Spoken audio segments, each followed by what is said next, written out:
இதில் வந்து 2 கடைக்கு வந்து காங்கிரீட்டுக்கு எப்படி ஒயரிங் பைப்பு போட்டுக்கலான்னு பார்க்கலாம். இதெல்லாம் பார்த்தீங்கன்னா 1 inch pipe, 3/4 pipe wiring pipe. காங்கிரீட்டுக்கு போடுறதுனால 2 mm பைப்பு தான் வாங்கியிருக்கோம். இது வந்து ஒரு நல்ல கம்பெனி பைப்பு தான் வந்து வாங்கி போடணும். அப்போ தான் வந்து உடையாமல் இருக்கும். இல்லைனா வந்து அங்கங்கே உடஞ்சிரும், இல்லைனா கழண்டு வந்துடும். அப்புறம் வந்து காங்கிரீட் போடும்போது நம்மளுக்கு பிரச்சனையாக போயிடும். இதில் என்னென்ன வச்சுருக்கோன்னா ஃபேன் பாக்ஸு, அங்கங்கே பார்த்தீங்கன்னா 3 இன்ச் ஜங்ஷன் பாக்ஸ் வச்சுருக்கோம் ஸ்பாட் லைட்டுக்காக. அப்புறம் வந்து பார்த்திங்கன்னா 4 இன்ச் ஸ்பாட் லைட் வைக்கிறதுக்கு அங்கங்கே பாக்ஸ் வச்சுருக்கோம். இது வந்து 2 கடைக்கு. இதெல்லாம் பார்த்திங்கன்னா ஃபேன் பாக்ஸில் வந்து எல்லா லைனும் ஜாயிண்ட் ஆகி சுவிட்ச் போர்டு எங்கே வருதோ அங்கே வந்து 1 இன்ச் பைப்பாக வந்து போயிடும்.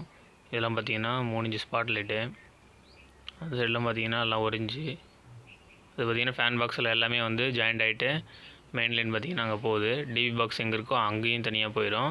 அங்கேருந்து சுவிட்ச் போர்டுக்கு தனியாக வந்துடும் மெயின் லைனு. அப்போது மீட்டர் போர்டு எங்கே இருக்கோ அதுக்கும் தனியாக லைன் போயிடணும்.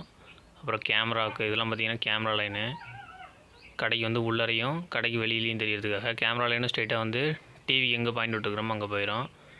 ஃபேன் பாக்ஸ் பார்த்திங்கன்னா இது வந்து ஃபேன் பாக்ஸு. காங்கிரீட்டெல்லாம் ஃபுல்லாக போட்டு ஒரு சைடு போட்டாங்க ஒரு கடைக்கு. அப்புறம் மீதி வந்து பார்த்திங்கன்னா இந்த சைடு வந்து போட்டுருவாங்க.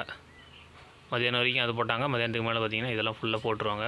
செட் ஆனதுக்கப்புறமேட்டு உள்ளே காடி வெட்ட வேண்டி தான்.